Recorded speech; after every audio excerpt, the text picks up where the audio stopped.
It is lurking. The question isn't if it's going to get you, but when. Oh my. Hi, y'all. What's going on? Okay, could you stop that? Yeah, it's gonna get you. Please, that doesn't, narrator, that doesn't help. Okay, please, ma'am, you have to stop. She can't, 'cause it's gonna get her. No spider attack has ever happened like this. This is ridiculous. Tarantulas are not really dangerous. Hey, come on, that's kind of mean. No, it's true. Go ahead. Get her. Yeah, get her like I predicted. Cut it out, narrator Cut guy. it Please. out.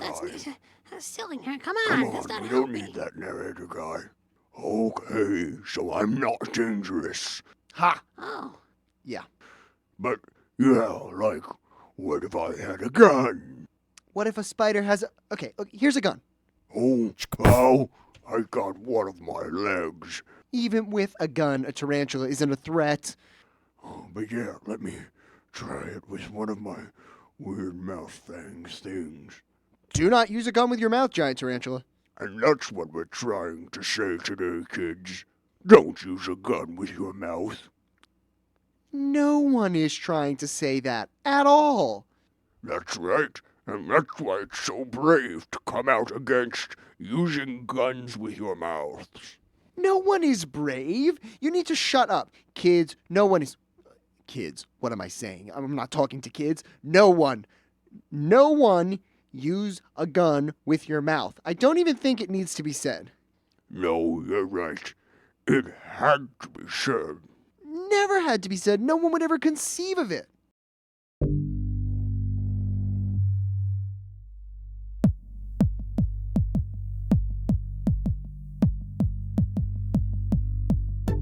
How long have you had this store itself? The store? Well, I've been in Chester for 25 years. Okay. Yeah. Do you? Because I'm trying to figure out a little bit when people started buying tarantulas as pets. Do you remember when you got into this business? Were they already pets? Do you remember? I remember there being tarantulas in store when I was a kid, and I remember going to importers before I opened the store, and there'd be boxes of Mexican red knee tarantulas, which were the staple of the pet industry because they're a very docile, hardy tarantula. I love spiders. I think they're fascinating animals, and I've always loved them. But I am an outsider, to most people. Most people are like, spiders? What? No, I hate spiders. Yeah. I guess the average person, when they think of someone who would like to have a bug as a pet, they think a child, because a lot of adults in our society are sort of conditioned to fear bugs or have a distaste for them. We tend to live in our little bubbles. We spend a lot of time indoors. We're in our home, then we're in our car, then we're in our job. Do you know anything about how this got started as a, as a pet hobby, which is I guess the focus of the movie? I don't know how it gets started. I know my father had a Mexican red knee in the 70s. Well, you know what? I've always grown up with exotic pets. Snakes. I've had chinchillas. I've had sugar gliders. Pretty much every type of lizard you can think of. Ferrets. I never had the typical, a hamster. Instead of getting a hamster, I got a ferret. So I've always known that people collect them as pets. I didn't have my first encounter with holding a tarantula in the pet store until I was probably 20 or 21. So about, 10, 15 years ago. KenTheBugGuy.com and that brand is the one that people mention. When you are the big, you're the big guys. Yes. And that is an accomplishment in a field that, as far as I can tell, thrives off of home breeding and trading and things like that. What is Absolutely. that like? Well, as with anything, being the largest in the business, there are the perks and there are the drawbacks. a lot of people will come to us and seem to think that we have a staff of 50, and it's like we're not Walmart. We're not that big, but we do have a very small staff, which does make it rough because, I mean, we have quite a few orders every week, and obviously the animal care is utmost important. What I would say is one of the most frustrating things for me is that when we get a brand new species that has never been in the U.S., let's say it's just been newly discovered out of Brazil, and I have an opportunity to get some, the care sheets don't exist. And so a lot of the responsibility, being the largest, is being able to provide information and the care requirements for these animals. Well, when there is no info out there, what I've gotten into the habit of doing is basically, where are you from? I'm going to figure out the climate of that area and try to make you as comfortable as possible, because that's all I've got to go on. Are they good pets? Well, yeah, they're different. I would consider them like a fuzzy pet, but it's more of a collector kind of thing.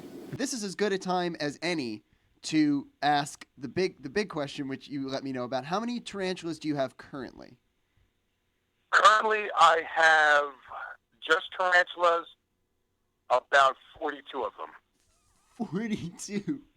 I mean, Yeah. that is a staggering number. That's a staggering number. And it's funny, I look at each individual one every single night, make sure they've got their water. For me, it's how I wind down after my day. I own a gym, so I open it up at 4 in the morning. I'm here till like 9 at night. That's how I wind down. I love looking at all the different tarantulas, and that's how I interact with them. Speaking of the time in the industry, one of the big questions I've been trying to ask with this movie is when this started, when the hobby of keeping tarantulas started, because it seemingly does feel like a new thing, but the more I ask people, the more the timeline gets longer and longer. Do you have any idea as to when this sort of became, even just in America, raising tarantulas, when it became a popular thing or even a viable pet store option? I would say mid-70s, actually. Okay. Is when the fascination and people started to actually explore keeping them as pets. I believe really started to make hold in the 70s. I've got a couple of buddies that are older than me. I've got a guy that's been doing this, 30 years, and both breeding and keeping the tarantulas in the hobby. Now, when it comes to diversity, I would say probably mid-80s was when we started really getting some of the cool stuff in the United States, like your Poecilotheria, your Indian ornamentals, and some of the other, I guess, higher, no, I don't want to say higher end, but more exotic.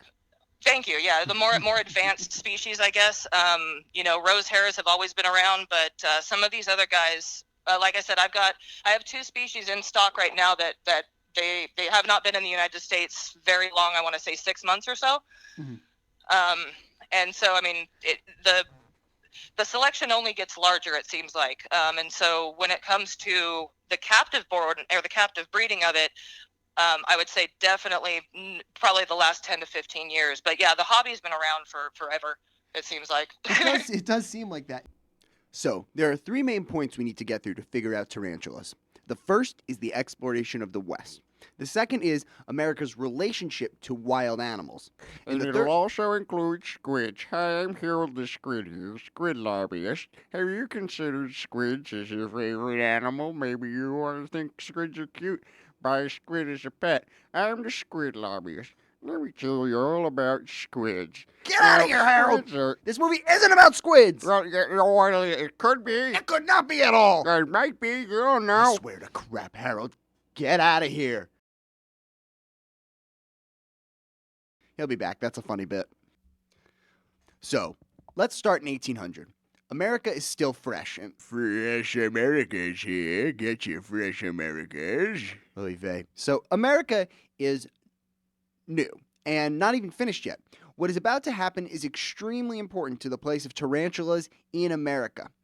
The Louisiana Purchase. Fresh Louisiana's here. Get your fresh Louisiana's here. Holy Gavalt, this joke. So yes, in 1803, the Louisiana Purchase puts tarantulas in American territory for the first time. Are their lives here much different than they are in the wild? I think so. Um, Most importantly, here they're not going to get eaten, so they don't have anything to really fear. Nothing's going to eat them. Nothing's going to attack them. Thing I hear a lot with pets like fish, certain types of reptiles that aren't as interactive. The thing I hear a lot is they'll talk about the way they react to feeding time as sort of a friendly interaction. Do you find that, is that true, or is that just a pet care, projecting? The fish comes to the top of the water is the big one. They come to the top when I want to feed it. Do you see that as projecting? Do they interact in that way? Like, Fish coming up to the surface. Me personally, I wouldn't say it's a friendly thing. I would say that they know that they're going to be fed and they want food. Not that I would maybe tell that to a small child, but why not? Why not tell it to? I mean, the reality is, it's not Harry Potter. It's not Pokemon. The spider isn't going to be their friend. yeah. Why? That's the thing I'm curious about, is why we make this a child thing, but then we all end up with this weird reality about spiders that is either they're deadly or you're, a weirdo who thinks it's going to be your friend. Why don't we tell kids they don't like you, they don't really know you're there? Well, here when kids ask, is she friendly? I'll say, well, she's not dangerous. It's not like my dog that's going to run up to you and want to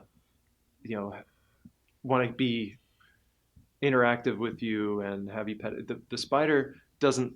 The kids will ask, oh, does the tarantula like when you pet it? No, she doesn't like it. She tolerates it. She's used to it. So our tarantulas aren't going to defend themselves because they're used to being handled. But I don't think that they actually enjoy it. I don't think that there's that interaction. You put your hand in the terrarium, the spider's not going to walk up to you. It doesn't want to be your friend. So feeding these animals, I don't see as a bonding interaction. You might feel good about yourself feeding it because you're prolonging its life and giving it sustenance. But the tarantula isn't always thankful of its master, if you want to put it that way. Yeah. That most people have tarantulas, have a bunch of them, so they take Harbor them them, out. Yeah, they keep. It's like their collection. I don't think they take them out and play with them so much, but there is an aspect of that. And some of their varieties are aggressive, so they don't take to handling. So, But what you'll find, and you've probably found in making this, is tarantulas quickly lead into scorpions, which lead into like other arachnids. I mean, it's like a gateway animal. So I have 10 scorpions as well. Especially in the Northeast, you're probably not going to have a bad interaction with a spider in the wild. Yeah, I've been picking them up since I was 3 years old, and I've never had a bad experience. That's not to say that they don't bite. If they're scared, it's a little animal, and if this big animal comes and grabs it too hard, yeah, it might have to protect itself. But if you are gentle with them, a lot of times they'll just walk right over you. And they're not out to get us. They're minding their business and eating little insects. They're harmless, most of them. There's no deadly tarantula, is there? No, there has never been a recorded death by tarantula bite anywhere in the world. Now, all spiders are venomous, absolutely. Most of them want absolutely nothing to do with humans. So yes, you can set them up in an aquarium, watch them like a fish tank, and feed them once a week, and they're happy as clams. But the fear factor is a big factor, I believe. We get people, in fact, we had a guy that actually used to breed vipers and very venomous snakes. He walked into our shop and saw the open container of hissing cockroaches and was out the door because he has this, irrational fear of cockroaches. And so, the logic there doesn't make sense to me, but everybody's got their thing. So I think that there is a definite fear factor and a misunderstanding. I think it's mostly a lot of the times when I educate people that are scared, I have gotten many, many, many scared people to actually hold a tarantula for the first time because they were ignorant and they didn't know. So I think the educational part about it is important to spread the fact that they make amazing pets and they're so much fun to watch. They have urticating hairs on the back of their abdomen, so that's their defense. Is they'll turn around and they'll take their hind legs and they'll flip these hairs. And if you look under magnification, you'll see hooks and barbs all over the hairs. Every fact I learn about them being as pets is so unbelievably convenient. It sounds like I'm not supposed to tip opinions as a journalist, but it sounds almost too good to be true. You think that they're venomous? I mean, a question I would have for you is, I was interested in seeing if I could get an allergy test for their venom. Seemingly, it's not even available because it's such a low risk. Well, there's that, and the fact that the venom potency from tarantula to tarantula is so vast. I don't think they could actually pinpoint an allergy per se test that you could take. Now, there is another factor when it comes to some of the New World tarantulas. New World are basically the ones that come from here, and Old World would be, your African species. The New Worlds will flick urticating hairs. They have hairs on their abdomen. Well, they're covered in hair, but they have the ability to kick hairs off of their abdomen, which, if it gets onto your skin, some of them can cause not just itching. It feels like you have dipped your arms in fiberglass. Okay. And it's very, very irritating. So it's one of their defense mechanisms. If something comes sniffing along, they flick their hairs, it gets in the nose, and they want nothing to do with it. So a lot of these guys, the first line of defense isn't biting. It's either running or flicking hairs and getting the heck out of Dodge. And so they're very irritating. So not even a bite. They wouldn't even bite. They'd want to keep their distance. Because to bite something, if they were to bite, a big animal that's trying to eat them, they can get injured or eaten. So they stay at a safe distance, and they flick these urticating hairs, these defensive hairs. And if the animal is sniffing, it'll go into the sinus cavity, into the lungs, into the eyes. They'll cry, sneeze, and cough, and the spider has a chance to escape. So the only way they would bite you is if you actually grabbed it. And quite often it's a dry bite where they don't waste their venom on something they're not going to eat. Right. I mean, Right. that is a little bit of a pulled punch, I think, of the tarantula community is that that those hairs do, if they get on you, they get on you. That is going to hurt. I think that is something that... It's more irritating than anything, but yes. And with the volume that we do, we take precautionary measures, which generally don't work. I've tried everything from wearing pantyhose on my arms to rubber gloves to everything. It almost makes it worse than just to deal with it and then wash.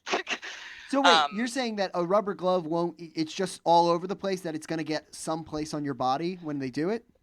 Well, that, and it seems to attract to sweat and moisture. So when you're sweating inside those rubber gloves, the minute you take those gloves off, the hairs are all in throughout the air. So you're basically making a collection spot for them. And like I said, like with the pantyhose, it almost sticks worse to the pantyhose than it would if I wasn't wearing them at all. Go ahead. So it's not necessarily, harmless to deal with them. At a certain point, that may happen to you. Right. Yeah, I mean, like I said, I deal with a different volume of spiders. So I mean, for someone that has their 1 or 2, maybe even up to 20 tarantulas at their house, they are probably not going to deal with as much as we do here. Once again, I'm doing importing and I'm shipping, so I'm disturbing these animals in their enclosures, bumping them on the butt, and getting them to do something they didn't really probably want to do by going into a vial. And so it serves me right to get a little flicked at. It's one of those things. But when you're doing 200 at a time, that's when it starts getting pretty rough for the human. The thing that will happen is a thing called Manifest Destiny. It will take about 50 years, but the events inside it will link America and the tarantula until the present day. So, spoilers, in the next 50 years, America will obtain the West, as we call it, and manifest destiny, although it sounds like a magic spell. What is it? What? Is it a magic spell? I just said it was. It just said it wasn't. Texas, at the... Did you try it? No. Some writer used it to describe expansion to the West as being inevitable, and it stuck. You didn't try. Janice, get my wand and the rabbit. All we have is a hare or a koala. That's fine. Manifest destiny. Well, now we know. Texas, which was Mexico at the time, becomes a part of the United States, and Mexico has a lot of tarantulas. Blonde us. Oh God, what?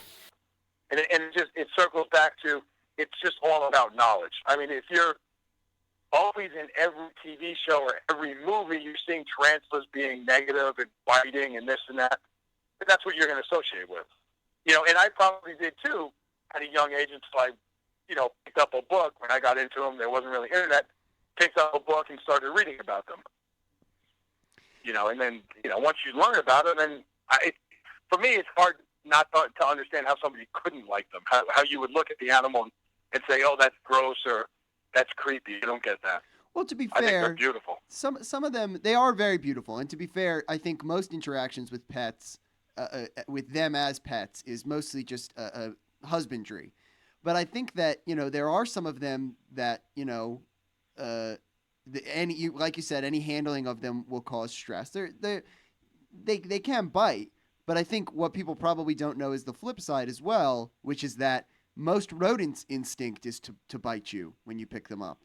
And, right. Most rodents, you're going to have to get bitten by them for them to trust you. Why don't people remember?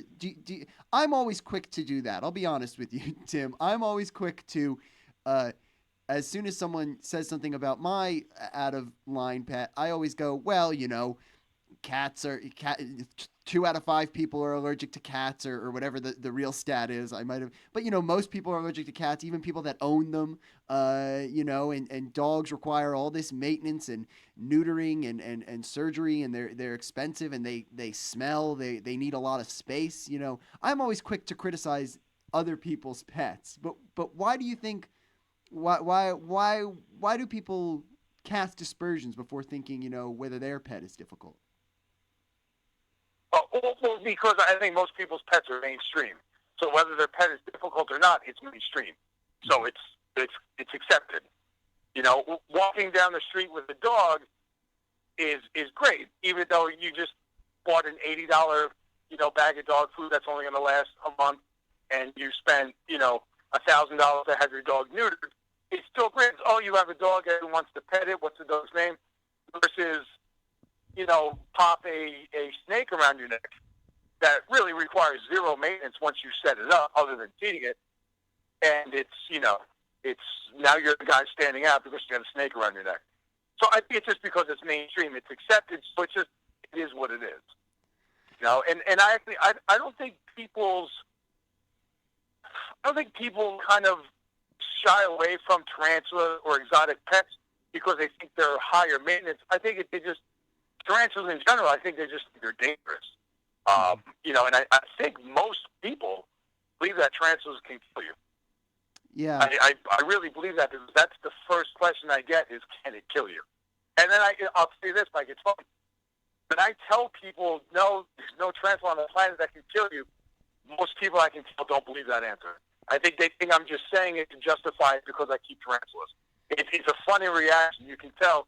There's some people that are like, oh, I didn't know that. That's interesting to know. And there's some people that completely dismiss it, and they're just going to keep believing that tarantulas can kill humans. But it's kind of funny the way people take knowledge. But So, before America actually takes a part of Mexico, what do we know about tarantulas? Well, it's used as a pejorative, an insult, sort of to make fun of other politicians, a dirtbag, a sleazy kind of person, a slime bag. Speaking of slime bags, what about squids at the time, you know? Hey, I'm Harold, squid lobbyist. The other thing that America and the world knows about tarantulas is the dance to tarantula.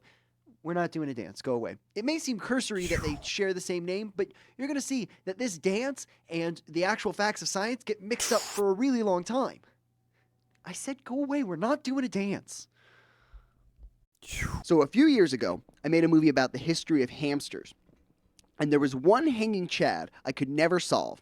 I couldn't prove it, but there were all these import-export laws banning hamsters. At the time, hamsters were coming from China. So I wanted to. I thought the laws were racist. Don't do that. Don't say that. That's not funny. You can't just throw words around Oh, like tarantulas that. are on a race. Come on, you can't say that kind of stuff. Look. I know that's a big word, and I couldn't prove that.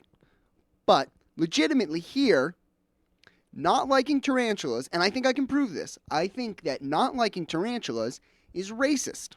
I don't want to Yes, worry. sir, come on. Hey. No, that's a little, that's out of bounds, Mike.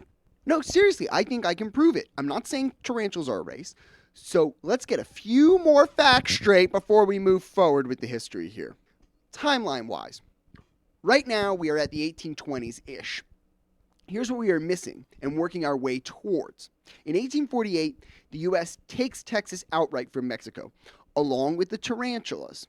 And even though there are a lot of factors, let's call the gold rush in 49 and California entering the U.S. as a state, the completion and end of Manifest Destiny. Animal-wise, we have no cure for rabies until 1885, plus antivenom won't be perfected until 1896. That's what we need to get to, antivenom.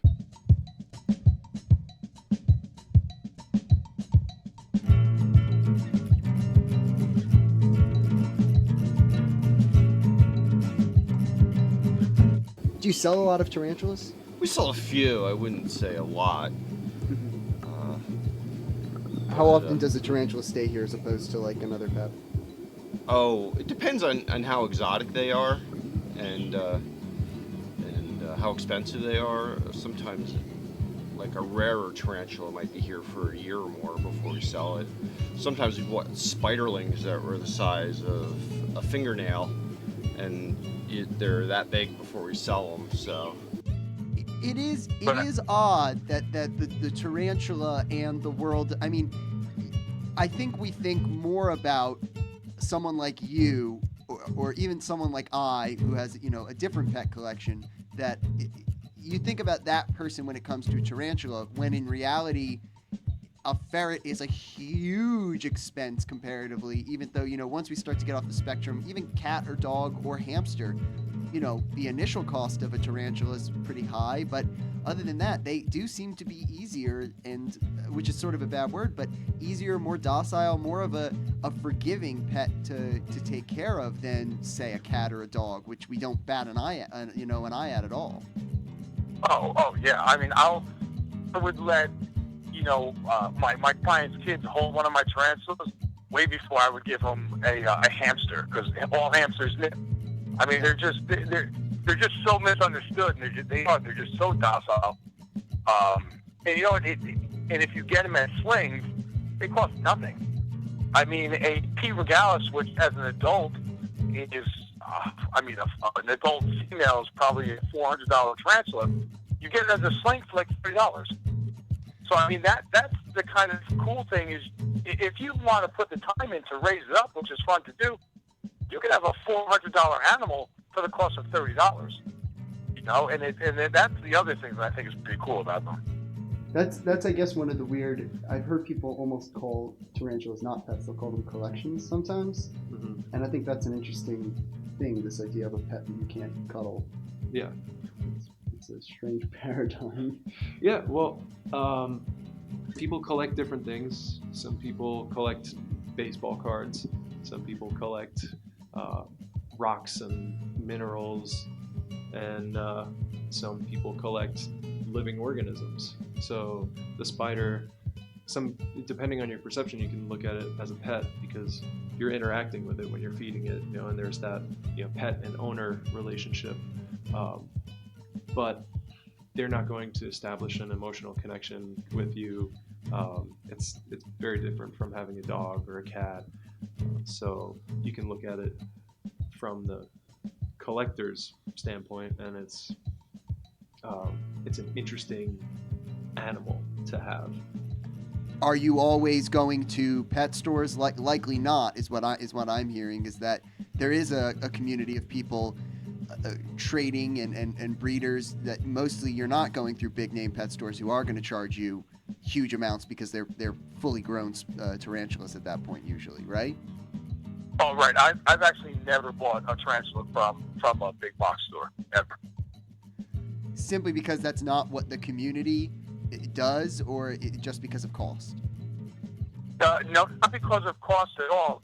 It's in the tarantula community, or even really just the reptile community.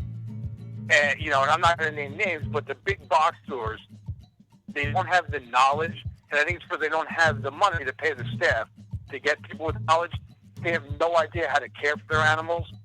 So when you see, especially something like tarantulas, because they may have one or two specimens a year.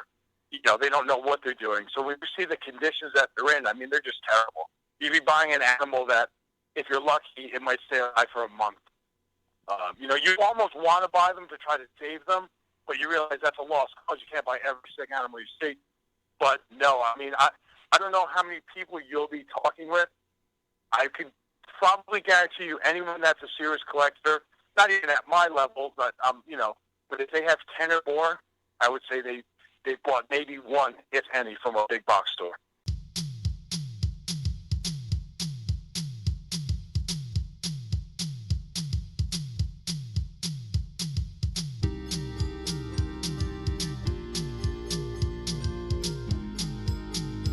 Do any locally, or what's any closer breeders?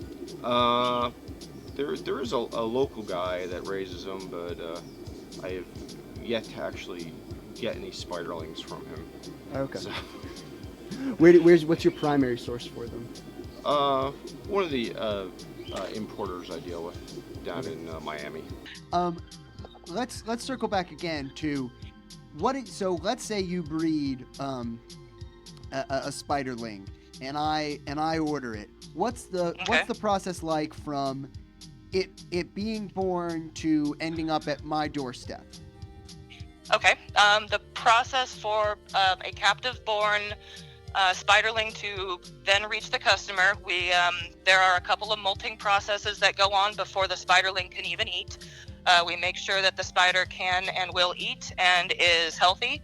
So then when the customer orders it, we package it up. We have vials that we pad with either paper towel and toilet paper. Where are the ones you breed? Are they in the factory? How far does it have to travel? You know what I mean? To get to a mailing center or something like that? Oh, no, I'm actually right now, while talking to you, I'm surrounded by approximately 5,000 tarantulas. They are in, depending on the size, the babies, we have them in what we call a 40-dram vial. It's basically a 3-inch by 2-inch cylindrical vial with a lid. And then if they are larger, they would then live in either a larger deli or like a Tupperware kind of container. And from there they would go, we put dirt in there for them. And then from there I would then coax them out of that and into the packing material. And then they are sent via FedEx, generally priority. The least amount of time in transit as possible is always best. And then the customer will then open up and unpack their spiders into their new enclosures. Is there anything that a vet can do for an arthropod in a I don't know enough about it. Has there ever been a scenario? No, not really. I mean, really the only thing that happens to them is they get dehydrated, right? And then you can make something what's called an ICU, which I've done before. I've done this when I thought a tarantula was dehydrated. If when it's going into a molt, when it sheds its skin, typically they stop eating. And if it has a longer molt and it doesn't eat long enough, I feel like I'm going to get dehydrated. You just take like a plastic deli cup. You put, a few very small holes, just enough for air to pass through, and you get like a nice, really wet paper towel where you put it in there, a big water dish. You let the tarantula sit in there for about 2 days. And you re-moisten the towel. Then you put it back in a nice warm environment, and then that brings them right back to life. But other than, if you leave the window open and it gets 20 degrees, that's going to kill a tarantula. Nothing really happens to them. I mean, there's a reason they've been on the planet for millions of years. It's not that much defenses because they're just rock solid. Yeah, it does. I mean, it's trying to count the reasons not to do it, not to make it a more common pet, are harder and harder as I make the movie. The 10 to 20 years thing I didn't know about until I started it. No cause of death ever.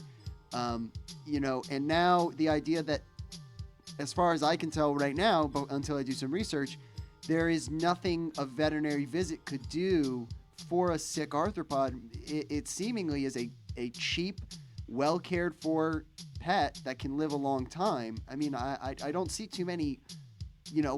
I would love it if it turned out that everybody was right. You know what I mean? It would be relieving to me if everyone wasn't uneducated about this and that the movie was unnecessary and that no, actually they'll kill you and they're very expensive. But it's the complete opposite of what people think.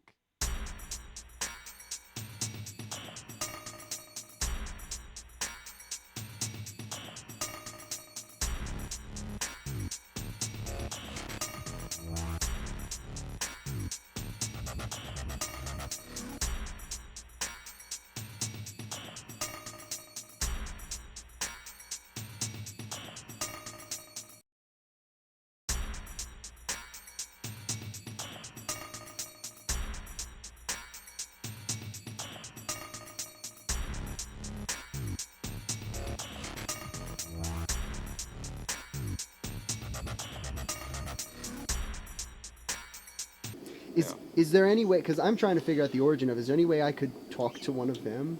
Like, do you think there's any that'd be open to? Yeah, I don't know if there's anybody I could really recommend for you. Mm-hmm. I mean, you might want to try Ken the Bug Guy out in Arizona. Yeah. So Ken the Bug Guy itself does not breed? Yes, we do. Okay. I actually do quite a bit of breeding here within the shop as well. So there is, like I said, there's that aspect of it, and basically that would involve, obviously breeding the tarantulas. There are certain species where we will pull the egg sac from mom, but most of them I allow mom to do her thing because they make pretty darn fantastic parents. What about the men? While we're on breeding for a second, when Sure. when the process was described to me, this idea of they sort of like make almost an injection, right? Could you explain that a little bit? Of course. Basically, you have a male tarantula. What we call the ultimate molt, or its final molt, it basically develops the man parts, if you will, and is now able to. It's geared towards tweens, but please feel free to use the anatomically correct terms. Does it have gonads its whole life, or does? Absolutely not. No, and they actually don't develop technically the gonads, but they do develop an organ on the tibial legs of their body, which is basically the front two legs, and it's a mechanism that allows them to build a sperm web. They basically build a web. They eject the sperm from their abdomen, and then they take those pedipalps and they basically charge and shove a bunch of sperm into the sac, and that way when they meet the female, they have that sperm available to then insert in her epigastric furrow. The females can store sperm for an incredible amount of time. I've seen it up to a year. And when she is ready and when the conditions are optimal, she will lay an egg sac and then wrap it in webbing, which basically looks like a golf ball. and she holds it and rotates it and basically cares for it until the babies emerge. I get all of mine from just people I've met on Craigslist. You know, it's sort of a picnic community. You kind of find some people you know. Because of my business, I don't have time to go to reptile shows. So I actually have a friend that goes for me. He's into tarantulas, and he gets what I might need and what he needs, and we trade. Or I love mom and pop pet stores. You know, the ones that they know what they're doing. The animals are just clean. The cages are pristine. Those stores I buy from, and I've bought quite a few from a couple mom and pop pet stores locally. Where do you guys get your spiders? You don't breed here, so you just replace them as they go? Well, they live a long time. Mhm. So a lot of the males will live 10 to 12 years, and the females can live over 30 years. So So it's not a huge issue all the time. yeah, so we have them for quite a long time, but we do trade with other collectors and breeders. We breed millipedes and other things here, so Oh, cool. we can trade millipedes that other people can't get for scorpions or tarantulas. And so you're allowed to do that. You're allowed to can it just be a collector off the street? Do you need a license to do that, or? Well, as long it depends if they're on the CITES lists, then you would want documentation. In Mexico or Costa Rica, they're not allowed to export them without documentation. So you wouldn't, if you have them here, if you know it's from a captive breeder, then you're okay. But you don't know exactly where it's coming from, so you would want some documentation. So do you find that frustrating if, all of a sudden you have this animal that creates this sperm and the men are, can often die in the process of doing this, and then you're waiting a year to get spiderlings? I mean, it does take quite a bit of patience. One of the common misnomers is that the males always die. 9 times out of 10, when we captive breed, the males actually do get away. A lot of the times, like in the wild, what happens to the boy is that he's actually going into her burrow, which is danger zone. They get it on, and yes, her first reaction when he unhooks her is to pounce. If he has enough room to get away, a lot of the times the boys will make it to see another date. I actually have a couple of males that I've been working with, almost 6 months now, and they've had multiple dates. Now, in captivity, I do use very high-tech equipment like a spatula and a stick to basically, when he does unhook, I will put the stick right between her fangs. So basically she's running into something versus being able to immediately pounce on him. I also allow them a lot of room, and yeah, basically the males almost always get away. Now sometimes she's a little quicker than me, and that is a bummer, but that is what it is. Do you have plans for expanding or expecting any of them to pass soon? No. I only buy females, because they live much longer. I would say my oldest tarantula right now is probably only 14 or 15 years old. So even she has probably another 10 years to live. I'm constantly buying more. I actually bought 4 more scorpions last night. So yeah, no, my collection will continue to grow. The issue in America for a while is import and export taxes, or tariffs. I'm not saying tariff because I'm not 200 years old. It's a tax. So working on the coasts is dead. Hair for sale. Bits of my personal hair for sale. Hair for sale. Hair for sale. No! No, Ted, I'm not buying that! Okay. Yeah, business is bad everywhere. So people want to expand. As we start to expand, 2 groups start to get attacked, and attacked hard. First are the Native Americans. The Indian Removal Act treats Native Americans like they are in the way. And next up is Mexico. America starts moving west. No one has said manifest destiny yet, but it is what's happening in America. And it starts in going towards Texas. Remember, Texas is new. A lot of writers are describing it as this magical wilderness, this exotic land that Americans get to explore. And even then, tarantulas are sort of passe. They already know about them. There's a lot of hype about this animal, the jigger, which people who live in the region know is a very uninteresting animal. Into the 1830s, a guy named Boisson shows up. He's either an idiot or a scam artist, but he's treating rabies with baths. And he starts to talk about how tarantulas and this dance of the tarantulas might be associated with rabies. Now, the very real shakes and shivers and spasms that come from rabies are now being mixed in with this fictional thing of when you get bit by a tarantula, it makes you dance. The word venom is thrown around a lot, but remember, we don't understand venom at the time. It's going to be another 60 or so years until we understand venom. Even still, as science is struggling to keep up with what tarantulas do, as people start to move west, the main thing that's happening is tarantulas are being reported as deadly. There's also a pretty decent racehorse in the 1840s named Tarantula, so I'm going to ride him for the rest of this segment, or a fictional version of him.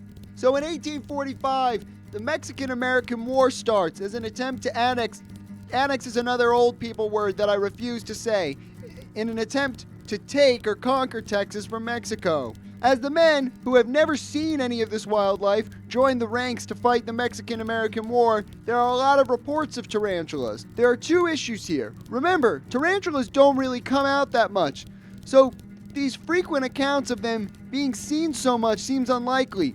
But these armies are essentially trailblazing and colonizing new lands, so it is possible that they disturbed some of them. But they are all seeing them for the first time. They aren't really tarantula experts, so these positive identifications from soldiers seem dubious. But then a quote comes up that explains a lot of it. In an article about tarantula snakes and the infestation of them on the front lines of the war in Texas, someone says, "Florida may be the land of promise, but Texas is the land of varmints." Racist.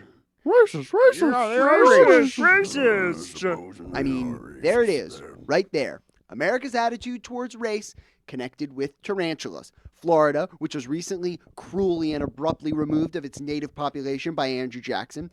Texas, which has to be taken from the Mexicans. And tarantulas, an animal which has killed no one, and probably no one has seen that much.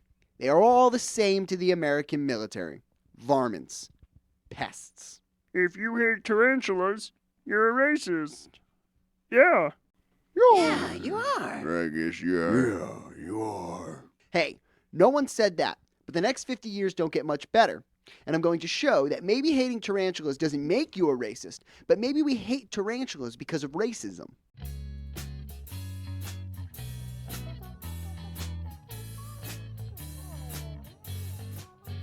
But in theory, none of them are neutered, right? You can't neuter or spay a tarantula. Right. So in theory, I mean, can anyone just breed once they get them legally? Yeah. It's risky business. Tarantulas are solitary animals, so breeding them, there's always a risk with the male and female. You don't know if they're going to get along. Got it. So yeah, the females can be really defensive or aggressive. Mechanically the bite can hurt, but that's what stuff. They can't do anything to you. No so for recorded me, deaths. it's just knowledge. No, none. Yeah. I mean, none. I think the worst thing that happens is, and I don't even think you have to, but people go to the hospital for cramping, and they might get some muscle relaxers. And those are only the old world tarantulas that can cause that damage like that. So I guess while we're on this topic at the moment, for me, I see in reptiles and in fish, they go out. There's no way to neuter or spay them. How often are you guys seeing the facilities of other breeders? How often are you worried about just people breeding on their own? Oh, we promote it. We always want people. I mean, we actually sell breeding pairs to some hobbyists because they either want to try their hand or they have already had a lot of experience. Anytime we can get captive born stuff within the hobby, that is always a good thing. And for me, being one of the largest, I do have the I don't know what word I'm looking for here, but it's nice because a lot of people will come to us and say, hey, I produced these curly hairs. I don't want 200 spiders. Can I sell them to you? And they'll either trade them to us or sell them outright. And so we get a lot of opportunities to actually buy those sacks from people. So that's always nice. One element that we're doing with this is that bugs and spiders and things like that seem to be, even from the mainstream of knowledge and teaching kids, is that kids seem to be very interested in bugs and dinosaurs and things like that. But yet, as we come to be adults, those are usually the two most misunderstood topics in biology is dinosaurs and bugs. Why are all kids interested in spiders and stuff, but then they're growing up to think tarantulas are deadly? You know what? It's probably like, when you're a little kid, you like to play in the backyard, digging in the mud, play with the creepy crawlers. Probably the first animal encounter, exotic, right, if you will, animal encounter you have as a kid is probably picking up like an earthworm, right? You see a worm in the grass or in the dirt, you got to pick it up, you play with it. So that's probably like the first little encounter. And then you realize, like, bugs are cool. I think as kids, bugs are cool. They're fun. But then because you sort of don't know any different, and I don't want to say you don't know any better, but you sort of don't know any better. You haven't been taught through, mainstream media or parents or whatever, teachers, that they're not doing it intentionally, that it's the right thing to teach, that, bugs are dangerous or bugs are gross or bugs are dirty. As a little kid, it's just, you're interested in everything. You see some creepy crawly moving around on the ground, you want to pick it up. That's your instinct, is to pick it up. Then as you get older, it's a taught response that, oh, wait a minute, that's dangerous or that's dirty or that's gross. I think you're taught that. Because we don't spend a lot of time outdoors. We're not in touch with nature. We spend most of our lives in these little bubbles, especially as we get older. Mm-hmm. Kids spend a lot of time playing in the grass, in the dirt, in the woods. But as you get older, there's less and less free time. And so, we're used to our little boxes. And when things get into your little private space, you don't like them. So that's why people don't like roaches, house centipedes, spiders, ants, because mice. They're invading our space. It's instinctual in some way. You're supposed to, like they would probably bite you for coming in their den. You would do the same. Right. That's a sophisticated thing that I don't know if a kid, gets. It's just I want people to be into this. Yeah. I want like adults and everyone to know all about it. Yeah. Now, a lot of kids just they don't have that yet. They don't look at the world in that way yet. Mm-hmm. They're still just soaking it all in, and they're absorbing all of this information and haven't formulated an opinion like this should stay on that side of the fence yet. Yeah. You have to understand that Louis Pasteur is going to come along and fix this entire scenario. Once his work comes out, it's him that cures rabies in 1885 and a colleague at his lab that figures out antivenom. But from 1849, at the end of the war, through and up until 1896, there are a lot of bad articles with bad science published on the tarantulas. Here's one to make your hair crawl. In 1887, one man in an article recommends and gives a success story of wrapping turkey entrails. Turkey entrails, by the way, are like guts and stomach parts. Recommends wrapping turkey entrails around tarantula bites. But, of course, being logical, the man recommends warm meat for the bite of a reptile. We go live now in the field to Karen at the grave of Louis Pasteur. Karen? Hi, Mike. I'm here at the grave of Louis Pasteur, where he's spinning in his grave like a crazy person. Back to you, Mike. So, there's not only that gross science, but until rabies is cured, tarantulas and rabies are incredibly tightly linked. The public at the time certainly believes that there's a link between the two. Now, that's crazy to me, this idea of someone else mentioned a new species, and then they become pets right away. Is there no concern that you remove the animal, or it seems as though there's almost no environmental repercussion to removing them from their environment because they're predators and they seem to be doing fine. You know, the idea of finding a new species and then it becoming so quickly available to collectors, that's amazing to me. Well, and that's actually interesting you bring that up. There okay, so the rose hair tarantula we've been talking about, which is one of the easiest, most popular pets when it comes to tarantulas. Oddly enough, last year, Chile, which is where they're from, shut down all export of that genus. They are considered a Grammostola rosea. Any Grammostolas now cannot be exported out of Chile. They have shut it down for that conservation reason.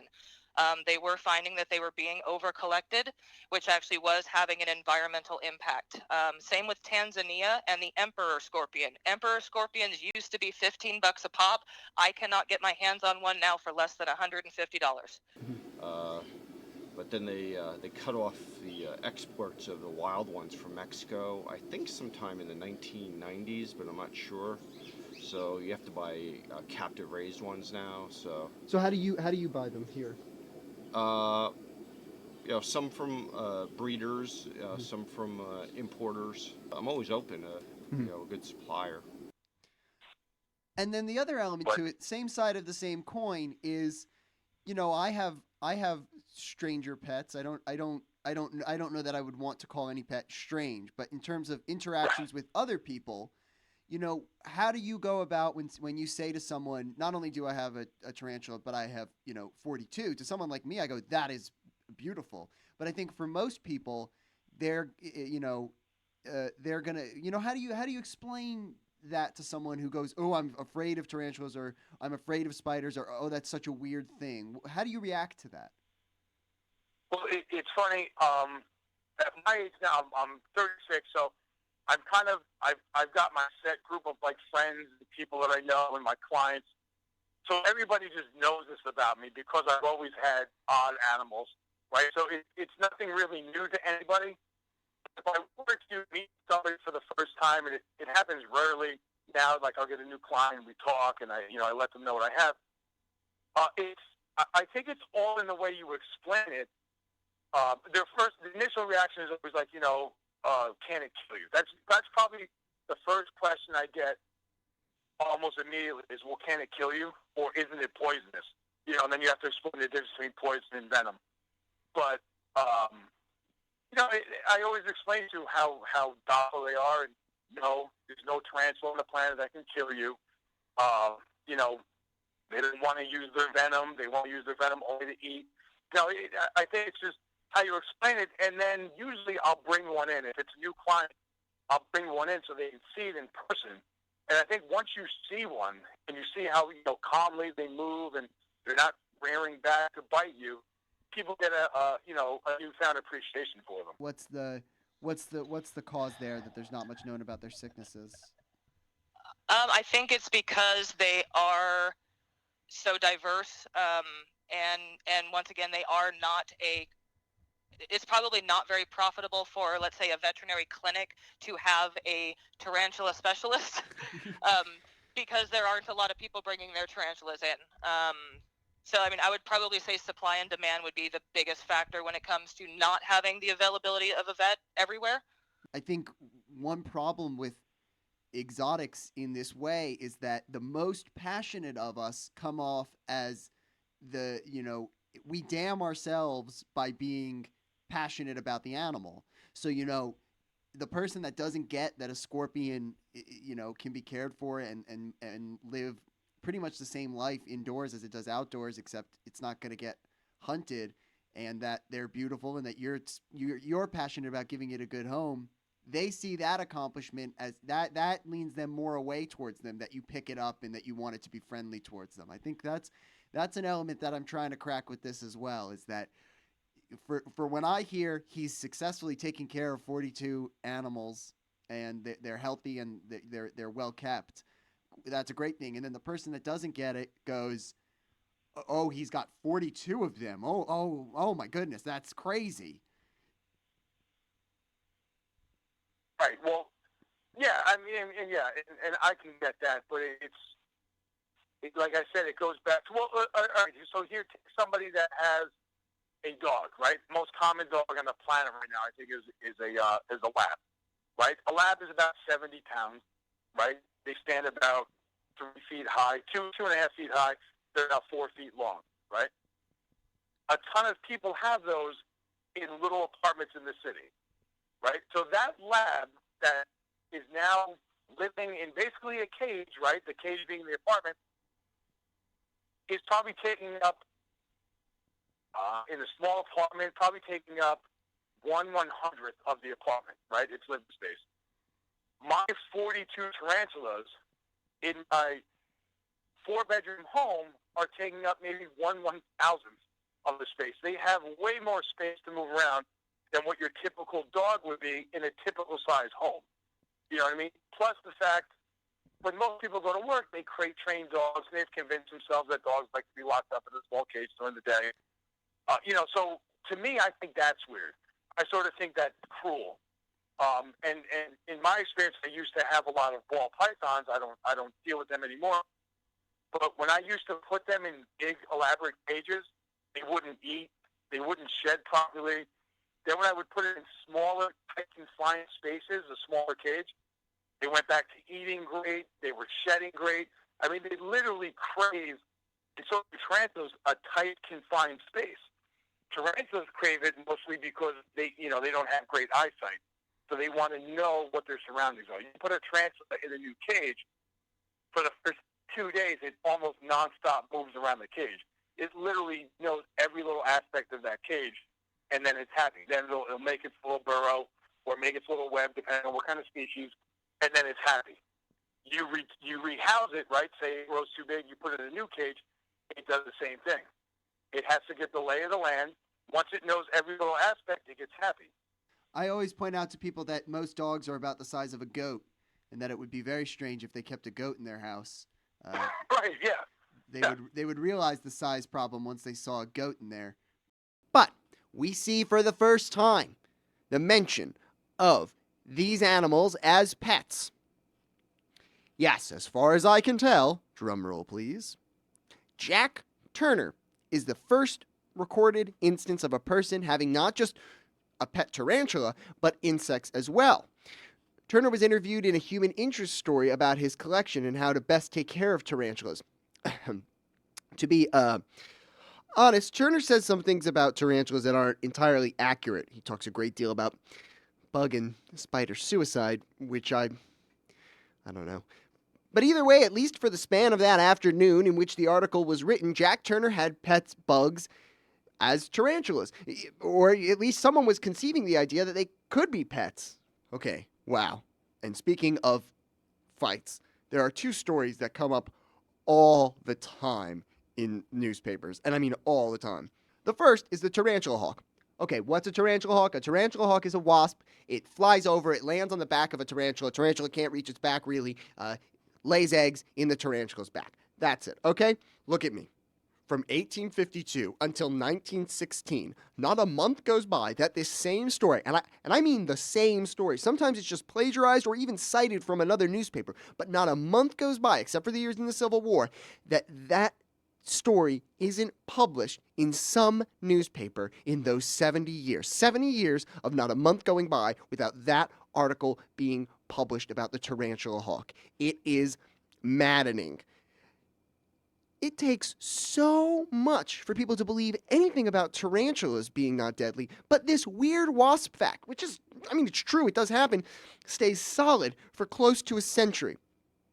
Which brings me to my second unbearable story. Remember when I said trade with South America is important? Well, in 1891, this story starts to crop up. Quote, tarantulas found in bananas.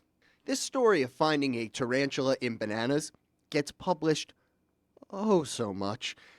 Some storekeeper gets a bunch of bananas or fruits, and they bravely fight off or else terrify some customers with the encounter. Now, while this may or may not happen all the time it is reported, the story is printed constantly. Quite frankly, mostly with no specifics.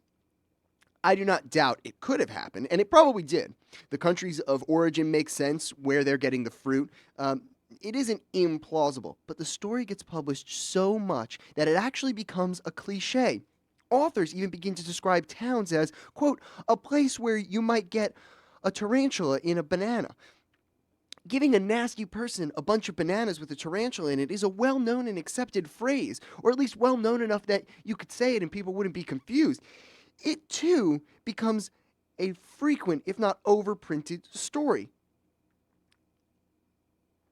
Let me say, I have read this story over and over again. I poured through newspapers trying to avoid it. But once again, you guessed it,